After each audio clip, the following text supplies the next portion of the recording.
지난주에 믿음의 주인공이 누구였습니까? 우리가 살펴본 사람 에녹이었습니다. 그렇죠? 에녹은 죽음을 경험하지 않고 천국에 간 사람, 그렇게 우리가 알고 있는데요. 이분이 에녹이 죽음을 보지 않고 옮겨지기 전에, 곧 죽기 전에 하나님을 기쁘시게 했다 그랬습니다. 믿음이 없이는 하나님을 기쁘시게 하지 못한다, 그런 말씀을 또 바로 6절에서 주셨고요. 그러면서 하나님께 나아가는 자는 어떤 믿음이 있어야 되느냐, 그가 계신 것과 그를 찾는 자에게 상 주시는 이심을 믿으라, 그렇게 말씀하셨어요. 그러니까 에녹은 하나님이 계신 것을 잘 믿었고 하나님이 상 주시는 분이심을 잘 알아서 그런 믿음으로 하나님을 기쁘시게 해드리는 삶을 살았다라는 거죠. 그랬기 때문에 죽음을 경험하지 않고 이제 하나님 나라로 갔다, 이렇게 우리가 볼 수 있습니다. 그 한 구절을 통해서 우리가 그렇게 추론을 할 수 있습니다. 하나님을 믿는 바른 믿음이 있을 때에 하나님이 기뻐하시고 에녹이 바로 그런 믿음으로 하나님을 기쁘시게 해서 죽음을 맛보지 않고 천국으로 갔다, 이렇게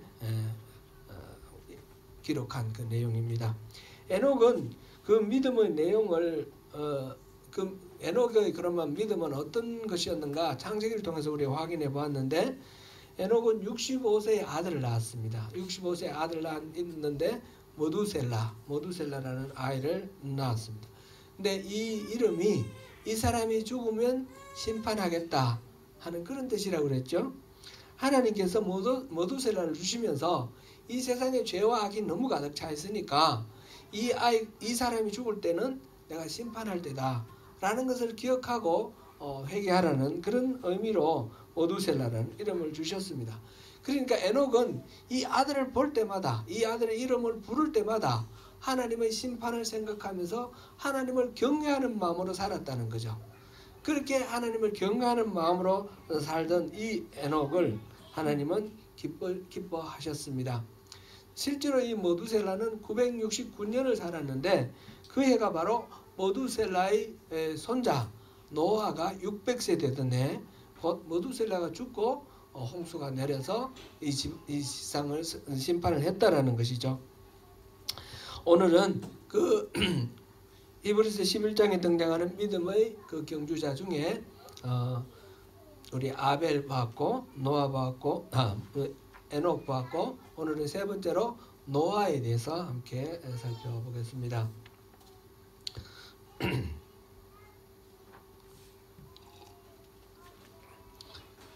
우리가 아는 대로 대홍수로 인해서 다만 죄 많은 사람들만 죽은 것이 아니라 지상의 모든 생물들이 다 죽었습니다.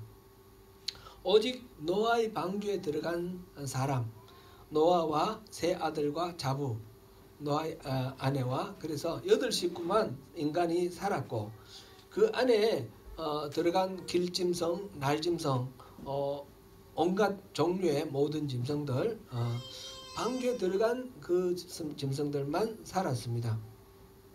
그렇기 때문에 이 노아의 방주는 사람에게만 구원의 방주가 아니라 모든 이 지상에 있는 모든 동물들에게 구원의 방주가 되었습니다. 노아가 방주를 만드는 이 일에 관해서 히브리서 기자는 믿음으로 노아는 아직 보이지 않는 일에 경고하심을 받아 경외함으로 방주를 준비하여, 이렇게 기록하고 있습니다. 곧 노아가 방주를 짓기 전에 하나님의 경고하심이 있었고, 노아는 그 하나님의 경고하심을 듣고 경외하는 마음으로 그렇게 방주를 만들었다라는 것이죠. 노아가 방주를 짓기 전에 하나님이 경고하심은 지난주에 우리가 살펴봤던 그 무두셀라, 노아의 할아버지 무두셀라라는 이름, 그 할아버지 이름만 생각해도 하나님이 심판하신다라는 그 경고가 이렇게 깨우쳐졌지 않습니까?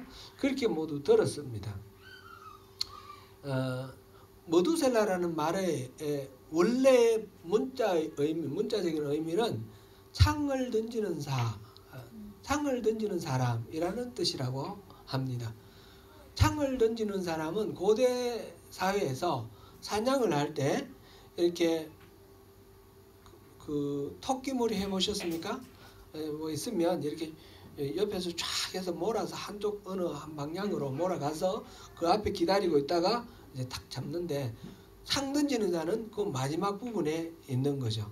그리고 이제 사슴이나 뭐 짐승이 올 때 마지막으로 이게 동원했던 공동체가 이제 함께 사냥을 하는데, 마지막에 몰아온 그 자리에서 창을 던져서 목에 이제 치명타를 가하고, 그래서 딱 죽었을 때 이제 사냥을 얻게 되는 거예요. 근데 창을 던졌는데 빗나가면 어떻게 되나요? 그 다음에는 뒤에는 없습니다. 그냥 달아나 버리고 실패를 하고 끝나는 거죠. 그러니까 창을 던진다라는 것은 실패하거나 성공하거나 마지막의 그런 결정적인 행동이 되는 것입니다. 또 전쟁을 할 때도 마찬가지죠. 전쟁을 할 때 고대에 이 창 던지는 사람이 마지막 공격의 완결판이라고 그렇게 말할 수 있습니다. 그래서 창 던지는 자라는 말이 바로 그런 심판이 있다라는 의미가 되는 것입니다.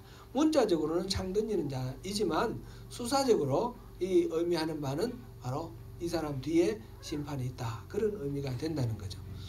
문자적으로 하는 거하고 너무 다른데요? 이렇게 생각할 수도 있겠죠. 이게 이제 말하자면 그 당시에 관용적으로 사용하는 어떤 방법이죠. 나타내는 서술 방법이죠. 예를 들어서 파경이라는 말이 있어요. 파경, 깨뜨릴 파, 경, 거울경. 파경이라는 말의 문자적인 뜻은 무슨 말입니까? 거울이 깨진다는 뜻이에요. 근데 이거를 파경이라는 말을 우리가 일상적으로 쓸 때 어떻게 씁니까? 부부간의 사이가 나빠져서 이혼한다, 관계가 끝난다, 이런 말로 파경이라는 말을 쓰죠. 그러니까 문자적인 의미와 수사적인 의미는 이렇게 다를 수가 있는 것입니다. 그래서 머두셀라라는 말이 문자적으로는 창 던지는 자라는 뜻이지만 수사적인 의미로는 이 사람이 죽으면 심판이 있다, 그런 뜻이라고 하는 것입니다. 좀 이게 중요한 말은 아니지만 그래도 우리가 성경을 읽을 때 좀 이해가 되기 이해하는 데 도움이 되도록 하기 위해서 그렇게 소개를 해드립니다. 그러니까 노아는 나서 자랄 때부터 하나님의 심판에 대한 경고의 말씀을 듣고 자랐습니다.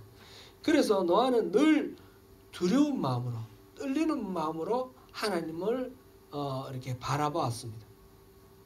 그러나 다행히 하나님은 이렇게 무섭고 공포의 그런 하나님으로가 아니라 이 경외함으로 하나님을 봤다고 그랬는데, 이 두려움과 동시에 아주 가까운 그런 느낌으로 이렇게 하나님을 볼 수 있도록 해주셨습니다. 바로 이 노아를 이름을 노아로 지었는데, 노아라는 이름의 의미는 안위함이라는 뜻입니다. 편안하게 위로해주는 그런 의미입니다. 그래서 노아는 할아버지 이름을 생각하면서 하나님에 대해서 두려운 마음과 자신의 이름 속에서 하나님이 약속하신 평안함, 안위함, 이것을 함께 느끼면서 하나님 앞에 두렵고 떨리는 마음으로 쓰지만, 그러나 항상 하나님은 나를 또 지켜주시는 분이라는 편안함, 이것이 경외함과 친밀함이 항상 동전의 양면처럼 같이 있어야 된다 말씀을 드렸는데, 하나님과 우리 관계 속에서 그렇게 하나님 앞에 설 수 있도록 은혜를 주신 것입니다. 창세기에 노아의 성품과 인격을 서술한 부분이 있습니다. 창세기 6장 8절부터 9절까지 우리 한번 읽어보겠습니다. 그러나 노아는 여호와께 은혜를 입었더라. 이것이 노아의 조건이라. 노아는 의인이요 당대의 완전한 자라. 그가 하나님과 동행하였으며. 여기서 은혜라는 말이 나오는데, 먼저 은혜라는 말, 은혜를 입었다. 노아는 은혜를 입었다 그랬는데, 하나님께 은혜를 입었는데, 이 말을 좀 이렇게 오해할 수도 있습니다. 노아는 아무렇게나 살아도 개똥차방같이 살았는데 하나님 은혜로 그를 붙들어 주셨다, 이렇게 이해할 수도 있고요. 근데 그런 건 아니었어요. 이 은혜라는 말을 가리키는 단어가, 이 히브리 말이 여기서 쓰인 말은 하나이라는 단어를 썼습니다. 우리가 대체로 우리의 잘잘못을 따지지 않고 사랑을 베풀어 주시는 은혜라는 말의 그 히브리 말은 뭐라고 그랬죠? 우리 흔히 쓰는 은혜라는 단어, 헤세드라는 단어 있죠. 헤세드는 우리가 잘못해도 은혜를 베풀어 주시는 거예요. 근데 이 하나님이라는 말은 우리의 행동을 보고 은혜를 베풀어 주시는 그런 말이에요. 그래서 이 노아가 어떠했기에 하나님이 그에게 은혜를 베풀어 주셨는지 그것을 알 필요가 있습니다. 바로 이어서 우리가 9절에서 본 것이 바로 그 말입니다. 이것이 노아의 조건이라 노아는 의인이요 당대의 완전한 자다 그랬습니다. 그랬기 때문에 하나님이 그에게 은혜를 베풀어 주셨다는 겁니다. 의인이다라는 말, 의롭다, 옳다, 그런 것이 없다 그런 뜻이죠. 그리고 당대의 완전한 자다. 결점 하나 없고 퍼펙트. 인격적으로 흠을 내가 잡을 수 없는 그런 사람이라는 것이에요. 근데 실제로는 인간이 그럴 수가 있습니까? 그럴 수는 없어요. 그래서 의인이라는 말, 완전한 자다라는 말을 우리가 이해할 때 성경에서 이 말을 할 때 항상 그 의미가 하나님과 바른 관계에 있다 그런 뜻이라는 것을 우리가 여러 번 살펴보았습니다.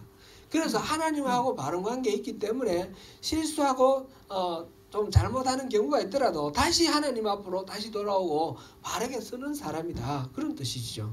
그래서 그는 의인이다 또는 완전한 자다 이렇게 평가를 받았습니다. 이 부분은 그리고 그는 하나님과 동행하였다. 늘 함께 움직였다는 거죠.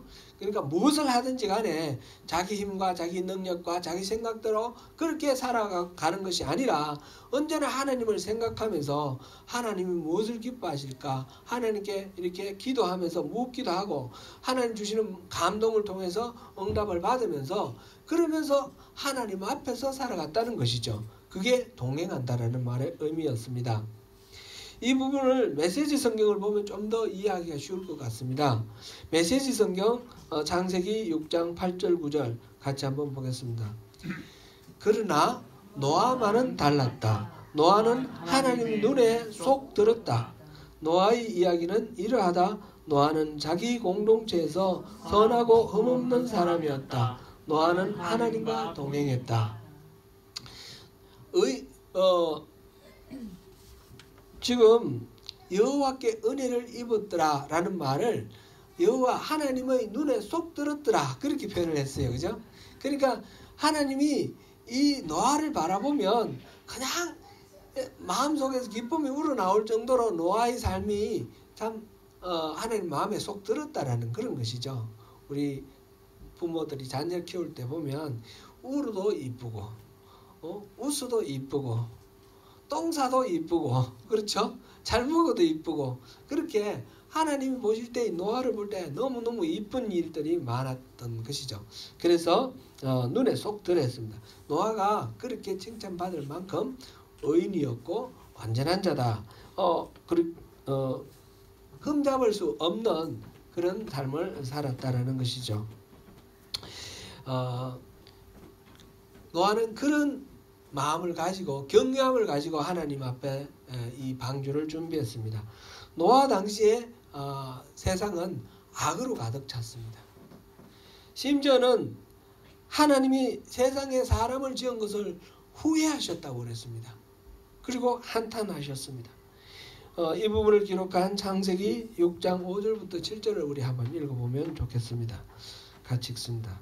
여호와께서 사람의 죄악이 세상에 가득함과 그의 마음으로 생각하는 모든 계획이 항상 악할 뿐임을 보시고 땅 위에 사람 지으셨음을 한탄하사 마음에 근심하시고 이르시되 내가 창조한 사람을 내가 지면에서 쓸어버리되 사람으로부터 가축과 기는 것과 공중의 새까지 그리하리니 이는 내가 그것들을 지었음을 한탄함이니라 하시니라. 아멘. 그렇게 사람들이 너무너무 악해서 하나님 뜻과 너무너무 멀리 떨어진 그런 삶을 살기 때문에 이 하나님께서 하나님이 한탄하시고 후회하실 정도면 어느 정도인지 우리가 충분히 짐작이 되죠. 그래서 하나님께서 심판을 결심을 하시고 노아에게 방주를 지으라고 말씀하셨습니다. 이 지시에 대해서 히브리서 기자는 아직 보이지 않는 일에 경고하심을 받아 경외함으로 방주를 준비하여 이렇게 되어 있습니다. 아직 보이지 않는 일에 경고하심을 받아. 히브리서 11장 1절에서 믿음은 어떤 거라 그랬습니까? 바라는 것들의 실상이요 보이지 않는 것들의 증거다 그랬는데, 바로 그것이 내 속에 있는 어떤 나의 욕망, 그것을 열심히 바란다 그런 뜻이 아니었고, 또 뭐 무작정 내 마음대로 상상해서 믿어버린다 그런 뜻이 아니었다 했습니다. 하나님 주신 약속을 근거로 해서 하나님은 신실하시기 때문에 무슨 일이 있어도 하나님의 약속은 이루어진다, 그것을 믿는 것입니다. 눈에 안 보이더라도, 증거가 없더라도 하나님 말씀 자체가 증거가 되는 거죠. 그것이 바로 믿음이라 그랬습니다. 바로 노아는 보이지 않는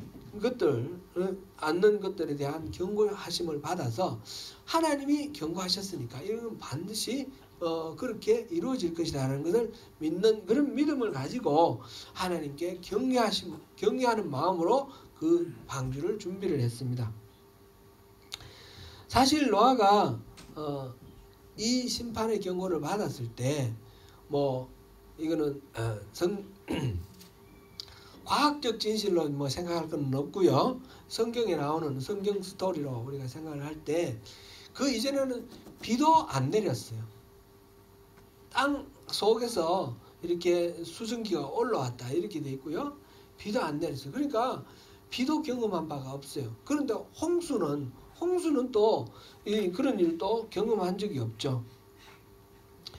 그런 상황 속에서 하나님이 비가 와서 홍수가 지어서 이 땅을 완전히 덮어버릴 것이다, 심판하실 것이다 그랬을 때 자기가 본 적도 없고 들은 적도 없고 알지도 못하는 그러한 현상에 대해서 아무런 의심을 갖지 않습니다. 이거는 하나님이 말씀하셨으니까 하나님의 계획은 이루어질 것이다, 그렇게 믿는 것이죠. 그런데 이 경고는 사실상 노아만 들었던 것은 아닙니다. 모든 사람들이 다 들었습니다. 머두셀라라는 이름을 주셨을 때 그때부터 하나님은 이 아이가 죽으면 심판이 온다라는 말을 이 세상 사람에게 알려주시기 위해서 그 이름을 주시지 아니하셨을까요? 그러니까 에녹은 그걸 통해서 깨달아서 하나님과 동행했는데 나머지 사람들은 다 그 말을 무시를 했던 것이죠. 그리고 노아가 배를 짓는 동안, 하나님의 직접적인 경고의 말씀을 듣고 배를 짓는 동안 자기 혼자만 살겠다고 혼자만 이렇게 숨어서 몰래 배를 지었나요? 그러지는 않았습니다. 배가 또 어마어마하게 큰, 듣도 보도 못하게 큰 규모의 큰 배인데 그 배를 짓기 위해서 시간도 많이 흘렀습니다. 수십 년 동안 걸리는 그 배 만드는 작업을 하는 동안 수많은 사람들이 와서 물어보기도 하고 입을 대었을 것입니다. 그럴 때에 노아는 항상 하나님의 그 계획을 전하면서 우리가 회개해야 된다, 우리가 돌이켜야 된다, 하나님의 심판이 임박했다, 그것을 말했을 것입니다. 그 모든 이야기를 다 들었는데, 모든 사람들이 다 들었지만 오직 노아만, 예수님이 거기 나왔어요. 노아와 예수님이 이제 결국 구원자로서 일치한다라는 걸 생각하다 보니까 그게 나왔는데, 노아만 그 하나님의 그 계획에 두려움을 가지고 경외함으로 그 방주를 준비를 하였습니다. 여기서 이제 잠깐 좀 옆길로 가는 말씀을 잠깐 드리면, 노아가 배를 짓는데 얼마나 걸렸습니까? 여러분도 혹시 그거 들어보신 적 있으세요? 저는 이 120년 걸렸다고 들었습니다. 그래 교회에서도 배우고요. 늘 노아가 120년 동안 그 배를 짓는 동안 얼마나 많은 사람들이 이렇게 찾아오고 핍박하고 조롱하고 그렇게 했겠느냐 그렇게 들었는데 120년의 근거가 뭔가 제가 막 찾아봤어요. 그런데 근거는 없는 것 같아요. 아마 120년은 아닌 것 같습니다. 하나님이 노아에게 방주를 지으라고 말씀하셨을 때는 노아에게 세 아들이 있었어요. 셈과 함과 야벳 세 아들이 있었는데 그 세 아들과 자부까지 며느리까지 그렇게 같이 방주에 태우라 그랬는데 그 세 아들을 언제 얻었느냐 하면 노아가 500살 되었을 때 얻었어요.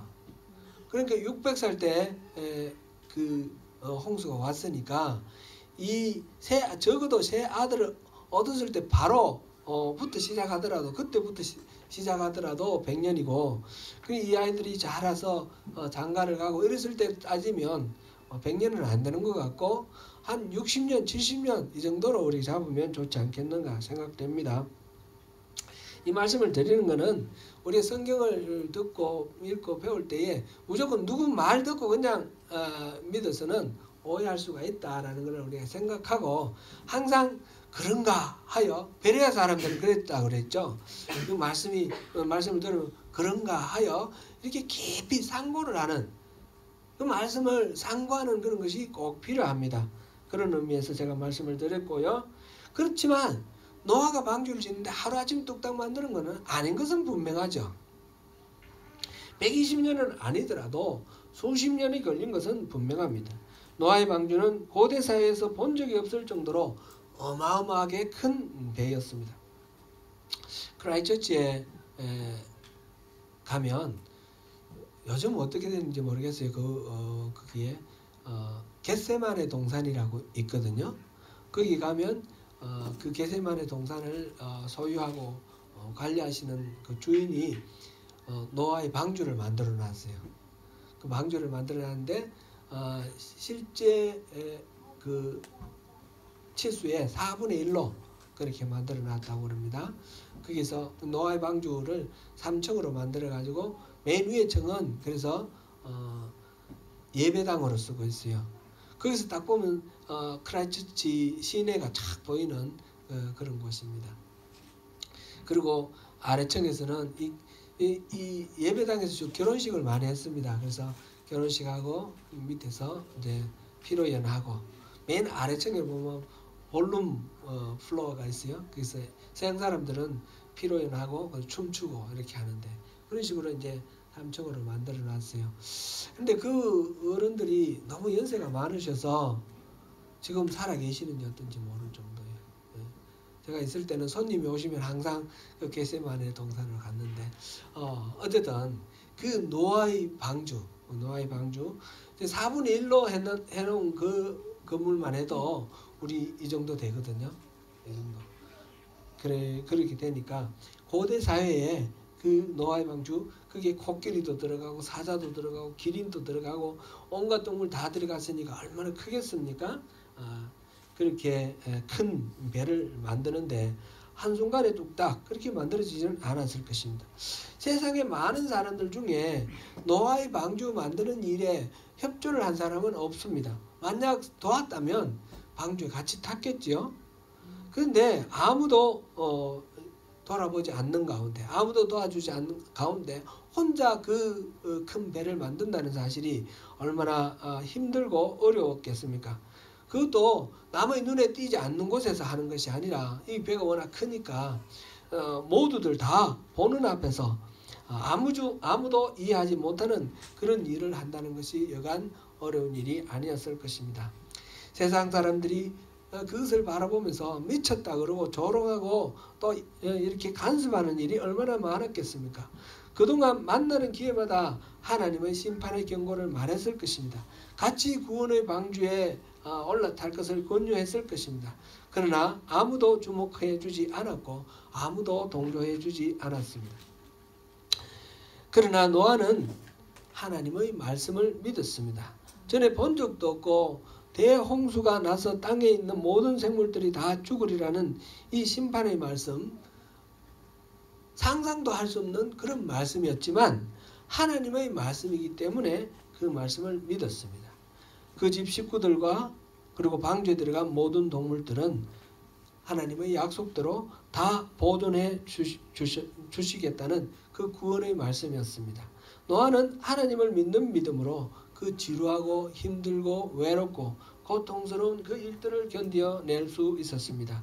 노아는 하나님의 말씀에 믿음으로 순종했다 하는 것을 여기서 우리가 확인할 수 있습니다.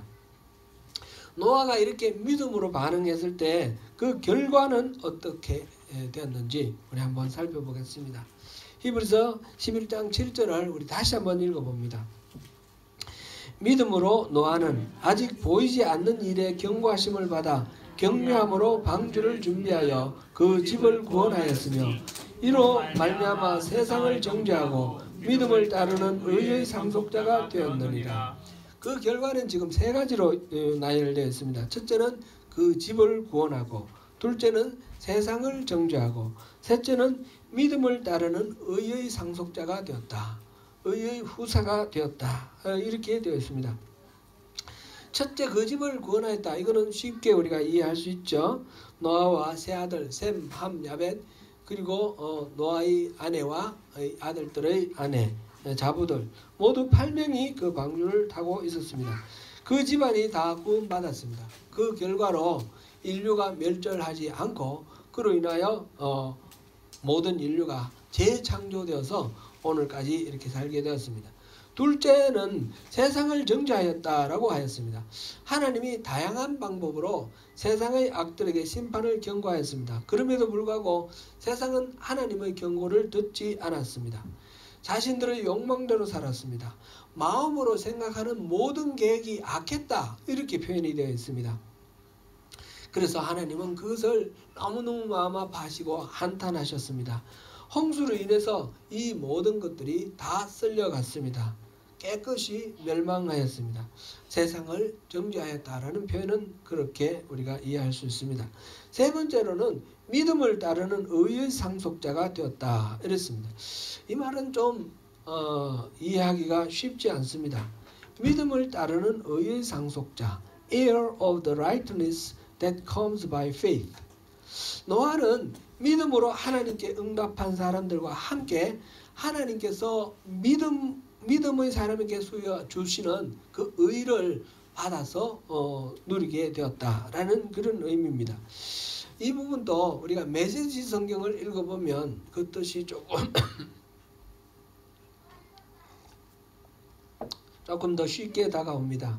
히브리서 11장 7절 메시지 성경으로 한번 읽어보겠습니다. 믿음으로 노아는 메마른 땅 한복판에 배를 지었습니다. 그는 하나님께서 보이지 않는 일에 대해 경고하셨을 때 지시받은 대로 행동했습니다. 그 결과가 어땠습니까? 그의 집안이 구원을 받았습니다. 그의 믿음의 행위가 믿지 않는 악한 세계와 믿는 올바른 세계를 예리하게 구분지었습니다. 그 결과로 노아는 하나님과 친밀한 사이가 되었습니다. 아멘. 개정개혁에서 의의 상속자, 개혁 한글에서는 의의 후사, 이렇게 번역되어 있는 그 부분을 메시지 성경은 하나님과 친밀한 사이가 되었다, 이렇게 번역하고 있습니다. 의라는 말은 아무런 결점 없는 도덕적 완결성을 나타내는 말이라기보다는 하나님과 바른 관계다라는 것을 여기서 다시 확인할 수 있습니다. 이 말에 대해서는 한 가지 더 사례를 우리가 찾아보면 확실하겠습니다. 그래서 의라는 것을 항상 이렇게 하나님과 바른 관계로 생각해 주시기 바랍니다. 창세기 15장, 하나님이 환상 중에 아브라함을 만났습니다. 아브라함이 자기에게 자식이 없음을 한탄하면서 하나님께 우리 집에 있는 노예, 이 다메섹 엘리에셀에게 내가 이 애를 양자로 삼아서 상속자로 삼겠습니다. 그렇게 하나님께 말씀을 들었더니 하나님께서 그게 아니야. 너 몸에서 난 자가 너희 상속자가 될 거다. 그러면서 손잡고 끌어내어서 하늘에 있는 별을 보게 하십니다. 하늘에 있는 별을 한번 세어봐라. 셀 수 없이 많은 그 별들처럼 너희 자손도 그렇게 번창하게 해주겠다. 그럴 때 아브라함이 반응한 것이 창세기 15장 6절에 나와 있습니다. 15장 6절 같이 읽어봅니다. 아브라함이 여호와를 믿으니 여호와께서 이를 그의 의로 여기시고, 아브라함이 믿으니까 의로 여겨주셨다, 그렇게 말씀했습니다. 이 부분도 우리가 메시지 성경을 한번 읽어보면 그 의미를 더 분명하게 알 수 있을 것입니다. 6절 한번 읽어봅니다. 아브라함이 믿었다. 하나님을 믿었다. 하나님께서는 그가 하나님과 바른 관계를 맺었다고 선언해 주셨다. 이제 이제껏 살펴본 내용에 따르면 사실 노아는 하나님의 눈에 에녹과 매우 비슷한 평가를 받았습니다. 하나님을 경외했고요. 하나님을 동행했고요. 하나님을 친밀하게 그렇게 가까이서 섬기던 그런 친밀한 관계 안에 있던 사람입니다. 에녹이나 노아나 그런 사람입니다. 우리가 가져야 할 믿음도 그런 믿음이죠. 하나님을 망령되이 생각하면 안 됩니다. 하나님을 경외함으로. 그렇다고 해서 하나님을 무수하고 숨어서는 안 되는 겁니다. 하나님을 친밀하게 사랑하면서 친밀함으로 그렇게 경외함과 친밀함이 하나가 되는 그런 믿음으로 하나님 앞에 나아가면서 하나님의 그 말씀은 비록 우리 눈에 아무것도 어떤 증거가 없고 어떤 건덕지가 없어 보이지만 근거가 없어 보이지만 하나님의 말씀이기 때문에 믿는 그 믿음, 그런 믿음으로 그렇게 살아가야 합니다. 그런데 이 에녹과 노아에 대해서 하나님은 각각 다르게 대응해 주셨습니다. 에녹은 죽음을 보지 않고 하나님이 데려가셨습니다. 노아는 그에게 방주를 짓게 하고 모든 인류와 또 모든 살아있는 짐승, 길짐승, 날짐승들을 살 수 있도록 대를 이어서 살아갈 수 있도록 그에게 방주를 짓게 하고 구원의 역사를 감당하도록 하였습니다. 죽음을 경험하지 않고 천국으로 간 이 에녹이 굉장히 우리에게 참 좋아 보이는 것입니다. 마찬가지로 이 하나님의 구원 역사, 그 구원의 계획을 이룬 이 노아의 이 사역도 에녹과 똑같이 귀중하고 소중하고 좋은 것입니다. 신비스럽게 우리가 어떻게 하나님과 함께 하나님의 신비 속에 들어가는 것만 좋아하는 것이 아니라 어쩌면 분투하며 땀 흘리며 사람들의 조롱과 학대를 받으며 이렇게 살아가는 노아의 삶이 고달프고 힘들어 보일지라도 근데 하나님의 관점에서는 똑같이 상 주시는 것입니다.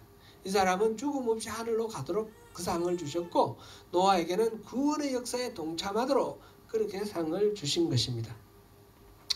죽음을 경험하지 않고 천국으로 간 에녹이나 이 방주를 만드느라고 애쓰고 분투하면서 그렇게 살아간 이 노아에게나 하나님은 같은 비중으로 사랑을 하셨고 이 노아에게는 인류의 첫 번째 인류 아담에게 주셨던 복을 똑같이 주셨습니다. 그게 9장 1절입니다. 한번 같이 읽어보겠습니다. 창세기 9장 1절 하나님이 노아와 그 아들들에게 복을 주시며 그들에게 이르시되 생육하고 번성하여 땅에 충만하라.